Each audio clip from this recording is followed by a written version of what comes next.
custo de vida, emprego e desemprego, cesta básica, tarifas públicas, salário mínimo. Agora, na Brasil Atual, a análise do DIEESE. Clemente Ganslúcio, diretor técnico do DIEESE. Olá, bom dia, Clemente. Hoje está por Skype, Clemente? Hoje estou por Skype. Bom dia, marido. Bom dia, ouvintes. Eu já tinha te visto. Eu passei ali pelo computador do Glauco, né, para ver a foto, né, que é registrada do Glauco no momento aqui da transmissão, e já vi você ali esperando. Mas, Clemente, como é que foi? Bahia, tudo bem? Aproveitou bastante a praia? Sim, o dia todo na praia, tranquilo, solzinho. Chuva, só chuva, vento, aeroporto, nada de praia, nada de sol, viu? Eu te falar, esse trabalhador Sem brasileiro. falar, só dá azar. Só dá azar, oh meu Deus. Mas na próxima você vai pegar um solzinho, uma prainha lá na Bahia, Clemente. Mas vamos falar aqui de salário mínimo? Olha só, hein? O salário mínimo que a gente tem hoje, né, é R$ 998. Mas, de acordo com o DIEESE, esse valor devia ser muito maior, pelo menos mais de 4 vezes maior, Clemente. Exato, Marilu. A partir da pesquisa da cesta básica, que nós fazemos mensalmente em várias capitais, o DIEESE tenta estimar qual seria o valor do salário mínimo necessário, aquele salário que a Constituição define como um salário para atender às necessidades de alimentação, saúde, educação, transporte, moradia, cultura, previdência, portanto, as necessidades que compõem o orçamento de uma família. E a partir dessa indicação da Constituição, da regulamentação feita a partir da CLT e da própria legislação específica do salário mínimo, nós procuramos estimar qual seria o salário mínimo necessário para uma família de 2 adultos e 2 crianças, e esse valor hoje está na ordem de R$ 4.260, valor, portanto, muito superior ao valor atual do salário mínimo de R$ 998, e significa quase 4,3 vezes um valor maior do que o valor atual, motivo pelo qual a política de valorização do salário mínimo é tão importante. Ela é uma política que deve trazer para o salário mínimo uma estratégia econômica de crescimento graduado, de acordo com o crescimento da própria economia brasileira, fazendo com que progressivamente o salário mínimo cresça acima da inflação e acompanhe o crescimento da produtividade da economia, como fez a política de valorização até agora.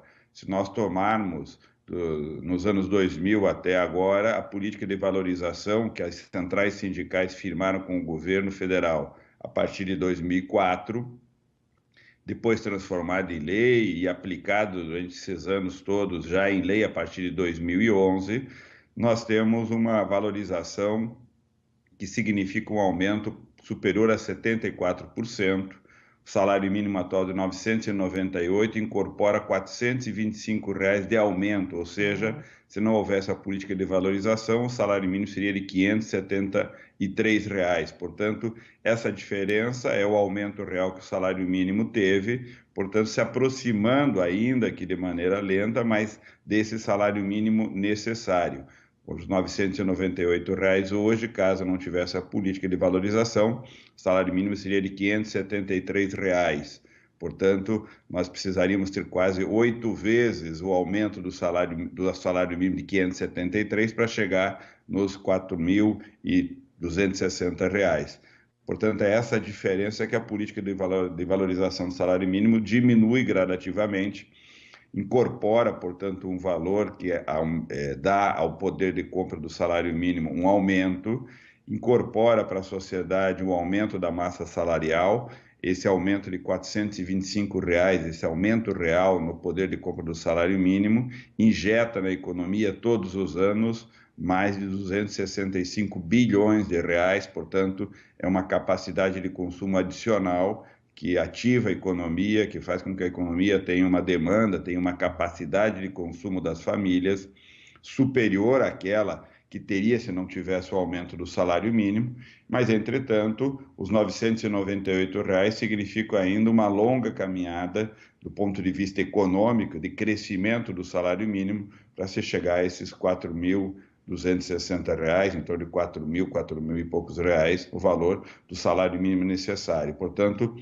essa caminhada exige uma estratégia econômica, exige uma perspectiva de política econômica capaz de dar à base salarial um incremento que faça aproximar daquilo que a Constituição define como salário mínimo necessário, que nós no Diese procuramos estimar a partir das nossas pesquisas e que para o mês de maio está estimado em torno de R$ 4.260. Para Clemente, como você disse, para a gente conseguir chegar nesse valor que o Diese está apontando, exige aí uma caminhada, uma estratégia econômica. Com esse governo que nós estamos hoje, de Jair Bolsonaro, como você imagina essa caminhada? Bom, Marilu, essa estratégia ela deveria estar imbuída com a intencionalidade de gerar uma dinâmica econômica que promovesse a criação de empregos de qualidade, de um lado, e de outro lado, uma capacidade dos sindicatos poderem fazer processos negociais de ampliação do poder de compra dos salários, de um lado, e de outro, o governo manter a política de valorização.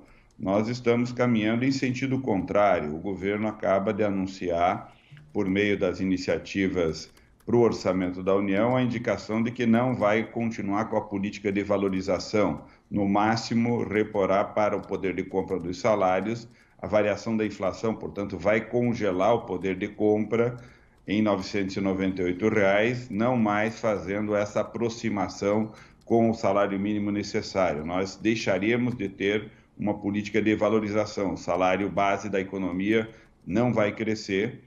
Do ponto de vista econômico, o poder de compra não aumentará. De outro, nós temos observado na economia a geração de postos de trabalho de baixíssima qualidade, em média, mais de 80% dos postos formais com carteira de trabalho assinado são postos de trabalho com uma remuneração média de um salário mínimo e meio. Portanto, postos com baixos salários, são postos de baixa qualidade, ajudantes, assistentes, serventes, auxiliares, portanto, não são postos de trabalho que incrementam a dinâmica econômica e nem puxam os salários para cima. E temos também uma economia que, simultaneamente, baixa seu nível de industrialização, há um processo de regressão industrial, o que também compromete de maneira dramática, não só o curto prazo, com os postos de trabalho no presente, mas aquilo que vai ser a economia daqui para frente.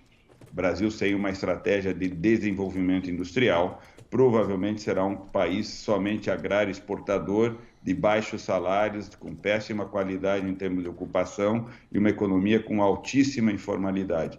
Nada disso nos leva a essa estratégia de desenvolvimento econômico com o crescimento dos salários. Pelo contrário, nós poderíamos ter uma economia de salários muito baixos se consolidando como uma perspectiva econômica com pouca capacidade de mudança. E cada vez que nós nos afastamos dessa estratégia de desenvolvimento, a retomada para ela ficará mais distante, mais difícil, porque o mundo continua se desenvolvendo, a tecnologia continua avançando, e se nós nos afastamos dessa dinâmica, nos aproximarmos no futuro ficará bem mais difícil. Tá certo, Clemente. A gente agradece aqui a sua participação. Ótimo final de semana para você. Até mais. Igualmente a todos. Falamos aqui com Clemente Ganslúcio, diretor técnico do Diese.